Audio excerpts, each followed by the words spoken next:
ओम नमः शिवाय। सावन सोमवार व्रत कथा।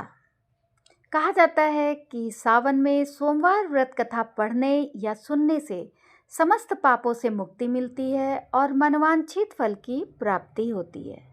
तो चलिए शुरू करते हैं सावन सोमवार की पौराणिक व्रत कथा। बोले शंकर भगवान की जय हो। एक नगर में एक बहुत धनवान साहूकार रहता है। उसके पास धन का अभाव नहीं था, लेकिन संतान नहीं होने के कारण वो बहुत दुखी रहता था। पुत्र प्राप्ति के लिए वो हर सोमवार व्रत और शिव जी का पूजन किया करता था। शाम के समय शिव मंदिर में दीपक जलाया करता था। उसकी भक्ति भाव को देखकर एक दिन भगवान शिव से माता पार्वती ने कहा कि महाराज, यह साहूकार आपका परम भक्त है, आपका व्रत करता है और सदैव पूजन करता है। आपको इसकी मनोकामना पूर्ण करनी चाहिए। भगवान शिव ने कहा कि हे पार्वती, ये संसार कर्म क्षेत्र है। किसान खेत में जैसा बीज बोता है वैसा ही फसल काटता है। उसी तरह मनुष्य इस संसार में जैसा कर्म करते हैं वैसा ही फल भोगते हैं। माता पार्वती ने आग्रह करते हुए कहा, महाराज, जब आपका परम भक्त है और उसे किसी प्रकार का दुख है तो आपको उसे अवश्य ही दूर करना चाहिए। माता पार्वती का आग्रह देखकर भगवान शिव ने कहा, हे पार्वती, इसका कोई पुत्र नहीं है। इस चिंता में यह अति दुखी है।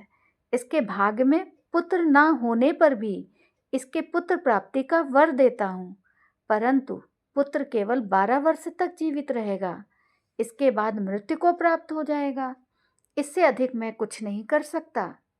माता पार्वती और भगवान शिव की ये बातें साहूकार सुन रहा था। उसको इससे ना तो प्रसन्नता हुई और ना ही दुख हुआ। वो पूर्व की तरह भगवान शिव की पूजन और व्रत करता रहा। कुछ समय के बाद साहूकार की स्त्री गर्भवती हुई और 10वें महीने में एक अति सुंदर पुत्र को जन्म दिया। साहूकार के घर में बहुत खुशी मनाई गई, लेकिन साहूकार जानता था कि पुत्र की आयु केवल 12 वर्ष है, इसलिए उसे ज़्यादा प्रसन्नता नहीं हुई और ना ही उसने ये बात किसी को बताया। जब बालक 11 वर्ष का हो गया तो उसकी माता ने उसके पिता से उसका विवाह करने के लिए कहा। साहूकार ने कहा कि अभी मैं इसका विवाह नहीं करूँगा, अपने पुत्र को काशी पढ़ने के लिए भेजूँगा। साहूकार ने बालक के मामा को बुलाकर बहुत सारा धन देकर कहा कि तुम बालक को काशी पढ़ने के लिए ले जाओ और रास्ते में जिस स्थान पर भी जाओ यज्ञ करते, ब्राह्मणों को भोजन कराते और दक्षिणा देते हुए जाना। दोनों मामा भांजे यज्ञ करते हुए और दान करते हुए काशी की ओर चल पड़े। रास्ते में एक शहर पड़ा। उस शहर में राजा की कन्या का विवाह था, लेकिन जो राजकुमार विवाह करने के लिए आया था वो एक आंख से काना था। अब राजकुमार के पिता को इस बात की चिंता थी कि कहीं राजकुमार को देखकर राजकुमारी और उसके माता पिता विवाह में किसी प्रकार की अड़चन न पैदा कर दें। इसलिए राजकुमार के पिता ने सेठ के अति सुंदर पुत्र को देखा तो मन में विचार किया कि क्यों न इस लड़के से वर का काम चलाया जाए। ऐसे मन में विचार करते हुए राजकुमार के पिता ने उस लड़के और उसके मामा से बात की तो वे लोग राजी हो गए। फिर उस साहूकार के लड़के को वर के कपड़े पहनाकर और घोड़ी पर बैठाकर कन्या के द्वार पर ले गए। सभी काम प्रसन्नता पूर्वक हो गया। राजकुमार के पिता ने सोचा कि अगर विवाह कार्य भी इस लड़के से करा लिया जाए तो क्या बुराई है। ऐसा विचार कर लड़के और उसके मामा से कहा कि अगर आप फेरों और कन्यादान के काम को करा दें तो आपकी बड़ी कृपा होगी। इसके बदले आपको बहुत सारा धन दूंगा। दोनों ने सहर्ष स्वीकार कर लिया। विवाह कार्य बहुत अच्छी तरह से संपन्न हुआ। सेठ का पुत्र जिस समय जाने लगा तो उसने राजकुमार की चुनरी के पल्ले पर लिख दिया कि तेरा विवाह मेरे साथ हुआ, लेकिन जिस राजकुमार के साथ तुमको भेजेंगे वो एक आंख से काना है। मैं काशी पढ़ने जा रहा हूँ। सेठ के लड़के के जाने के बाद जब राजकुमारी ने अपनी चुनरी पर ऐसा लिखा पाया तो उसने काने राजकुमार के साथ जाने से मना कर दिया। उसने सारी बात अपने माता पिता को बताई और कहा कि ये मेरा पति नहीं है। राजकुमारी के माता पिता ने भी अपनी कन्या को विदा नहीं किया और बारात खाली वापस लौट गई। उधर साहूकार का लड़का जब काशी पहुंच गया, वहां जाकर मामा ने यज्ञ करना और लड़के ने पढ़ना शुरू किया। जब लड़के की आयु 12 साल की हो गई, उस दिन उन्होंने यज्ञ रच रखा था। लड़के ने अपने मामा से कहा कि मामा जी, मेरी तबीयत ठीक नहीं है। मामा ने कहा, अंदर जाकर सो जाओ। लड़का अंदर जाकर सो गया और थोड़ी देर में उसके प्राण निकल गए। जब उसके मामा ने आकर देखा कि उसका भांजा मृत पड़ा है, तो उसको बहुत दुख हुआ। मामा ने सोचा कि अगर अभी रोना शुरू करूँगा तो यज्ञ का कार्य अधूरा रह जाएगा। उसने जल्दी से यज्ञ का कार्य समाप्त किया। ब्राह्मणों के जाने के बाद उसने भांजे के जाने का विलाप शुरू किया। उसी समय भगवान शिव और माता पार्वती भी उधर से गुजर रहे थे। जब उन्होंने जोर जोर से रोने की आवाज़ सुनी तो पार्वती जी ने कहा, महाराज, कोई दुखिया रो रहा है, इसके कष्ट को दूर कीजिए। जब शिव पार्वती वहां पहुंचे तो देखा कि लड़का मृत पड़ा है। लड़के को देखकर माता पार्वती ने कहा कि महाराज, ये तो उसी साहूकार का पुत्र है जिसे आपने अपने वरदान से उत्पन्न किया था। भगवान शिव ने कहा कि देवी, यह अपनी आयु भोग चुका है। तब माता पार्वती ने कहा कि महाराज, आप लड़के को आयु का वरदान दीजिए, वरना इसके माता पिता विलाप करते करते प्राण त्याग देंगे। भगवान शिव के आशीर्वाद से लड़का जीवित हो उठा। शिक्षा पूरी होने के बाद लड़का अपने मामा के साथ रास्ते में यज्ञ और दान दक्षिणा करते हुए घर की ओर चल पड़ा। रास्ते में वही शहर पड़ा जहां उस लड़के का राजकुमार के साथ विवाह हुआ था। वहां आकर उन्होंने यज्ञ प्रारंभ किया।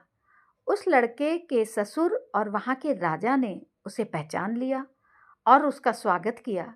राजा ने बहुत सारे दास दासियों के साथ अपनी पुत्री राजकुमारी को विदा किया। जब वे शहर के निकट आए तो मामा ने कहा कि मैं पहले तुम्हारे घर जाकर माता पिता को खबर देकर आता हूँ। जब लड़के के मामा घर पहुंचा तो देखा कि लड़के के माता पिता घर की छत पर बैठे थे। उन्होंने ये प्रण किया था कि अगर उनका पुत्र सकुशल लौट आया तो राजी खुशी नीचे आ जाएंगे, वरना छत से गिरकर प्राण त्याग देंगे। जब उस लड़के के मामा ने घर आकर ये समाचार दिया कि उनका पुत्र वापस लौट आया है तो उन्हें विश्वास नहीं हुआ। सेठ सेठानी आनंदपूर्वक नीचे आए। बाहर आकर उन्होंने अपने पुत्र का और उसकी पत्नी का स्वागत किया और फिर सभी आनंदपूर्वक रहने लगे। जो व्यक्ति सोमवार व्रत करता है और इस व्रत को पढ़ता या सुनता है, उसके सभी दुख दूर हो जाते हैं और सभी मनोकामनाएं पूर्ण होती हैं। वो सभी सुखों को भोग कर अंत में शिवलोक को जाता है। तो बोले शंकर भगवान की जय हो। जय माँ पार्वती की जय हो। अब आरती करते हैं। ओम जय शिव ओंकारा, स्वामी जय शिव ओंकारा, ब्रह्मा विष्णु सदा शिव अर्धांगी धारा। ओम जय शिव ओंकारा, एकानन चतुरानन पंचानन राजे, हंसासन गरुड़ासन वृषवाहन साजे। ओम जय शिव ओंकारा, दो भुज चार चतुर्भुज, 10 भुज अति सोहे, तीनों रूप निरखता त्रिभुवन जन मोहे। ओम जय शिव ओंकारा, अक्षमाला वनमाला मुंडमाला धारी, त्रिपुरारी कंसारी करमाला धारी। ओम जय शिव ओंकारा, श्वेतांबर पीतांबर बागंबर अंगे, सनकादिक ब्रह्मादिक भूतादिक संगे। ओम जय शिव ओंकारा। कर के मध्य कमंडल चक्र त्रिशूल धरता। सुख करता दुख हरता जग पालन करता।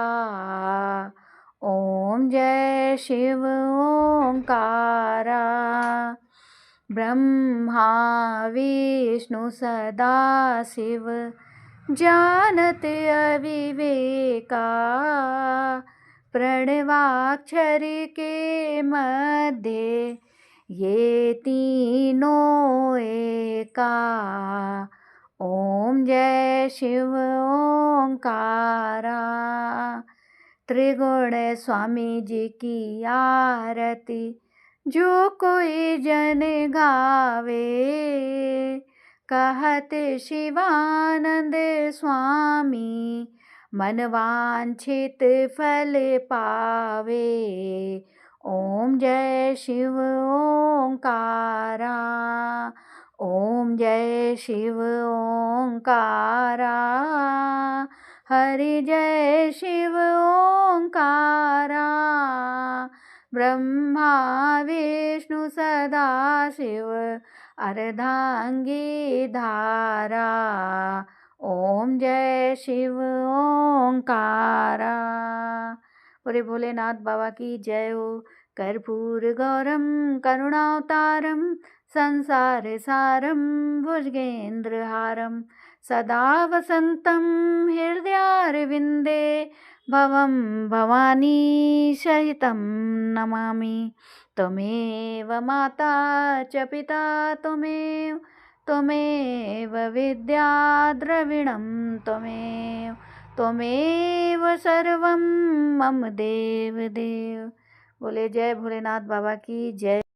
तो हर हर महादेव। यहाँ पर सोमवार व्रत कथा समाप्त होती है। आपको ये कथा कैसी लगी हमें कमेंट करके अवश्य बताइएगा और मेरे चैनल को सब्सक्राइब भी करिएगा। फिर मिलते हैं अगली कथा में, तब तक के लिए हर हर महादेव। हम नित्य आपको सावन मास की कथा भी सुनाते हैं, ज्यों की त्यों कथा सुनाते हैं। स्कंद पुराण से पढ़ के हम उसे बड़ी नहीं करते हैं, विस्तृत नहीं करते हैं, उसमें और तरीके की कथाएं नहीं जोड़ते हैं। तो प्लीज़ आप लोग उसे भी सुनिए और सावन मास का आनंद लीजिए। हालांकि कल क्या मतलब आज ही आखिरी सोमवार है। तो राधे राधे दोस्तों।